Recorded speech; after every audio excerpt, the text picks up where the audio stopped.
Okay, I'm just going to get straight into this. I got cut off from my previous video on the special relationship, which I had less space than I thought, so I just got cut off. I got up to the point of discussing specific working relationships between specific presidents and prime ministers, and I think it got up to Lyndon Johnson and Harold Wilson. And we'll continue with that, but just a few things I want to kind of add to the previous part. Harry Truman had actually visited the UK in 1945 to Plymouth. Um, During the war, FDR didn't make any visits to the United Kingdom. However, he did visit British colonial territories, as they then were in the Caribbean region, they're now Commonwealth states, places like St. Lucia, Jamaica, and elsewhere, Bermuda. But Harry Truman was the first modern president, notwithstanding that visit by Woodrow Wilson to actually be in the United Kingdom. That was 1945 in Plymouth. And today, Donald Trump will visit Portsmouth. I was going to say Plymouth, Portsmouth, for the D-Day commemorations. I know there were scuffles yesterday and angry sentiments. There's clearly no excuse for violence, however strongly people feel about Trump's visit. That's disgraceful. But today, I think everyone should respect the fact that this is a somber occasion. We're remembering the 75th anniversary of the D-Day landings, when British, American, and Canadians laid down their lives together for freedom. One of the most pivotal moments in human history. So I really think that it's a somber occasion. Over 4,000 men died on that first day, um, and many, many more throughout the Normandy campaign, Operation Overlord. So I think today, I hope there's no trouble. I don't think there will be, but I hope there's not. Um, okay, so I'm just going to get straight on with the list and kind of examining the relationship between particular presidents and prime ministers. So, I mentioned that there had been tensions with the Suez Crisis in the 1950s and the Skyboat Crisis in the early 60s, involving Dwight D. Eisenhower, John F. Kennedy, Anthony Eden, and Harold Macmillan. Now, the 1960s was a rapidly changing world, and Britain, like many Western countries, had a real surge of left wing popular sentiment, particularly anti war sentiment. Harold Wilson had a real balancing act on his hands because, on one hand, contrary to popular belief, he was not anti Washington. Although there are conspiracy theories that he was a Soviet agent, I don't think there's a lot of basis for that. But I think that it's notable that Wilson, very smart man, one of our smartest prime ministers, made a real balancing act. He resisted President Johnson's calls for British troops in Vietnam. In retrospect, that was one of Wilson's best policy moves. He resisted it, but did not actively oppose Johnson's Vietnam policy. Now, that was a smart move. In fact, I make a comparison between Gerhard Schroeder in Germany and the Iraq War. Schroeder was against the Iraq War, but also maintained a strong relationship with the United States, far stronger than Jacques Chirac. So I compare Harold Wilson to Gerhard Schroeder in that sense, and they're also both from left wing parties. Lyndon Johnson, I'm sure, would have been angry about that, but I think Wilson made the right call. Nevertheless, Wilson did offer to send intelligence support and non military personnel as assistants. And that was actually enough for left wing demonstrators in the UK to be angry with Wilson. They thought even that was too much. They just wanted, they believed it was an evil, immoral war that Wilson should have had nothing to do with. That was the 60s for you. Um, then by the 70s, Wilson, I believe, met Nixon once in an informal setting at RAF Mildenhall. 1970s, Heath and Nixon had quite a good relationship, both conservatives, um, although Heath himself was more of a pro Europeanism than pro Atlanticism. And of course, today Heath is a controversial figure, not least among Eurosceptics. But nevertheless, I think he had a good working relationship with Richard Nixon. And there's a photograph from, I think it's actually from Chequers, showing Heath, the Queen, and Richard and Pat Nixon, and pretty amicable sentiments all around. And I actually got that I saw that in a documentary about the 1970s, going year by year, narrated by Robert Powell. And the way they put it was for both Mr. Nixon and Mr. Heath, they could put their respective troubles at home. For Nixon, it was Vietnam and, well, not Watergate at that time, but Vietnam. And for Heath, it was the troubles in Northern Ireland. Now, looking at actual state visits, then we get into the mid 70s.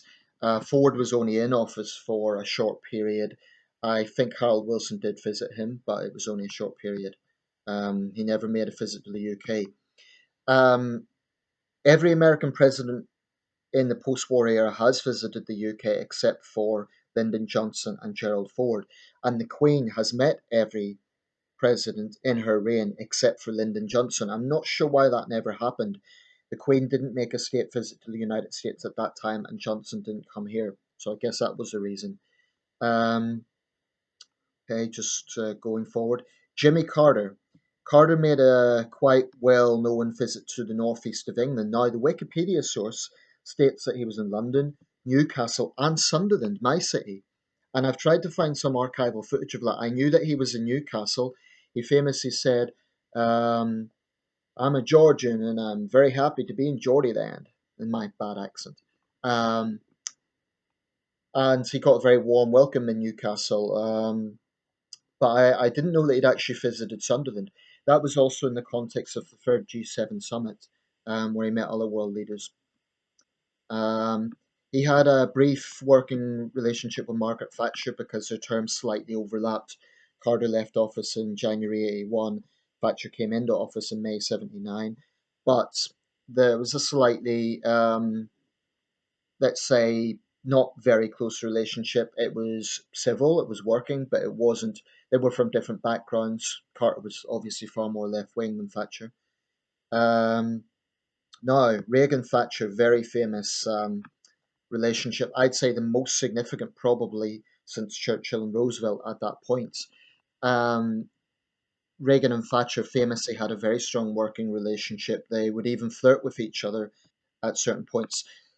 Just before making this, I watched Reagan's speech to Parliament, very strong speech, one of his better ones, and very eloquent speaker. There were actually a few moments of tension between Reagan and Thatcher. Thatcher was furious when Reagan had an invasion of Grenada, to the point there's actually audio an audio video of this where Reagan had to make a groveling apology to Thatcher over that. Thatcher was also unhappy about the Americans' lackluster support for the Falklands War. However, when Reagan addressed Parliament, he came out vocally in support of young British soldiers risking their lives for ideals. Um, so whatever tensions there were minuscule compared to what was obviously a very strong working relationship. Thatcher, for her part, hugely admired Reagan. She saw him as a warrior of freedom, and I think there was a genuine like between the two, probably stronger than any working relationship since Churchill and Roosevelt. Reagan visited here 3 times and Ireland once. Bush, again, it was a good civil working relationship with Thatcher, but not as close as that with Reagan. And Thatcher famously said to Bush at the time of the first Gulf War, now is not the time to get wobbly, George. So that was interesting.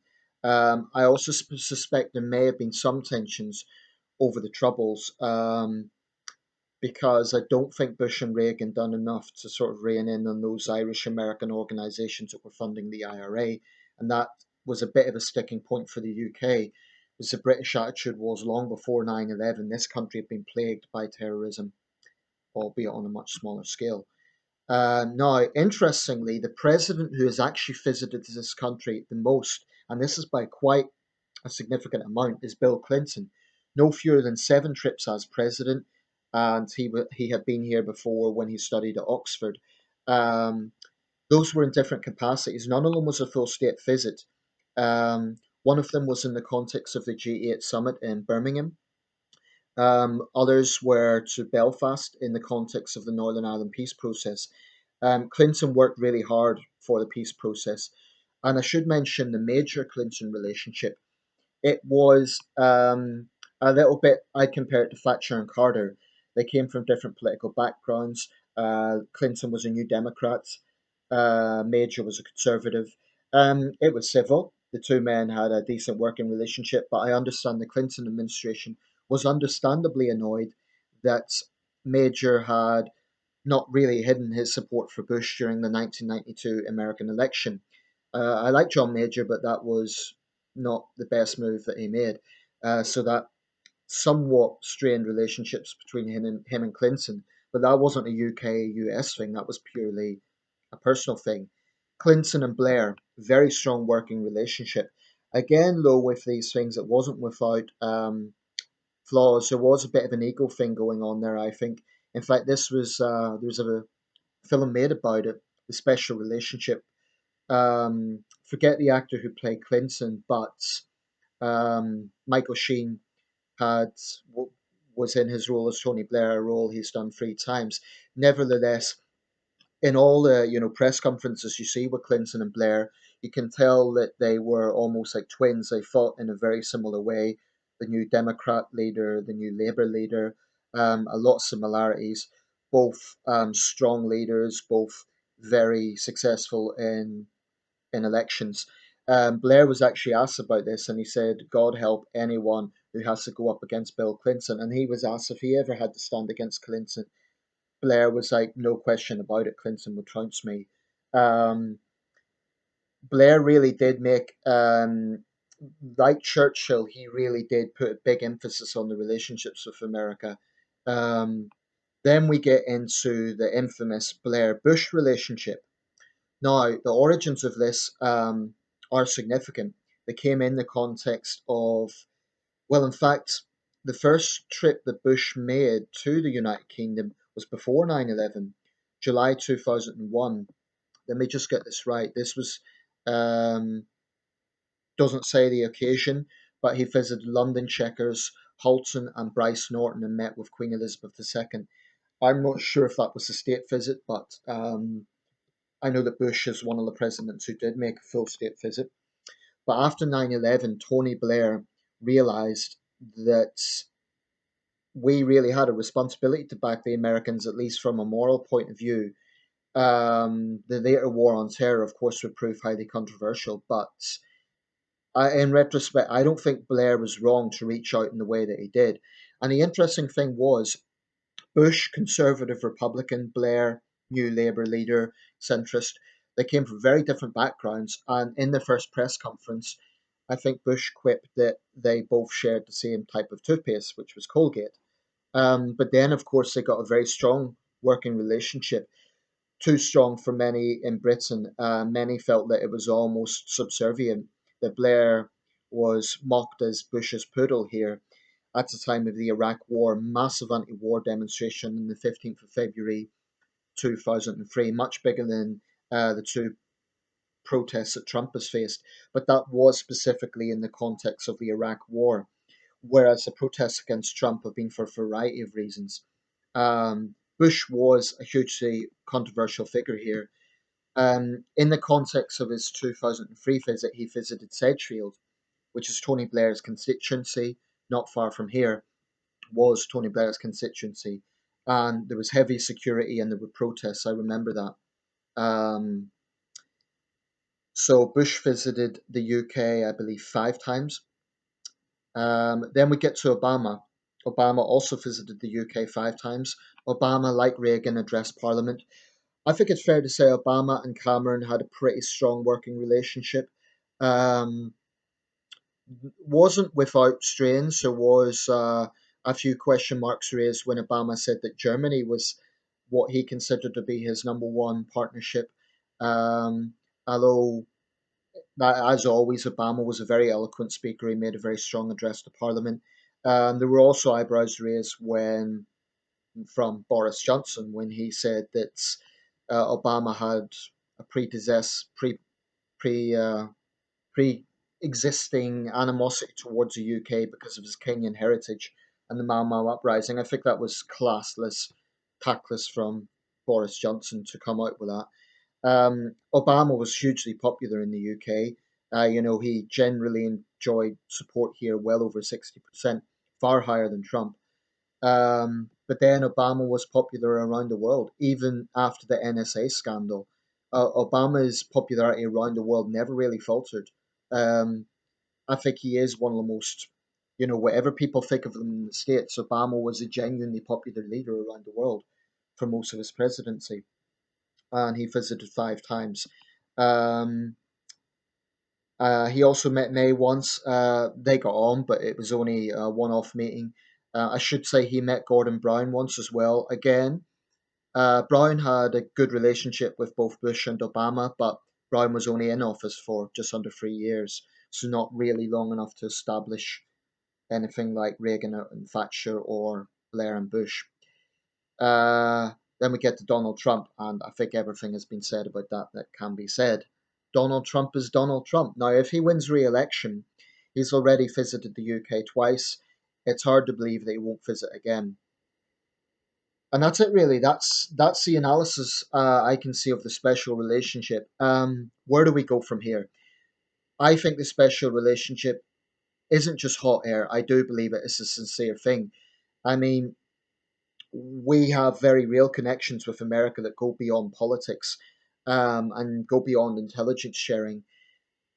Churchill's mother was American. Um, Many Americans have direct British stock, far more than any other group, far more than any other demographic. It's just that they don't call themselves British. Almost every American president has had lineage from British stock.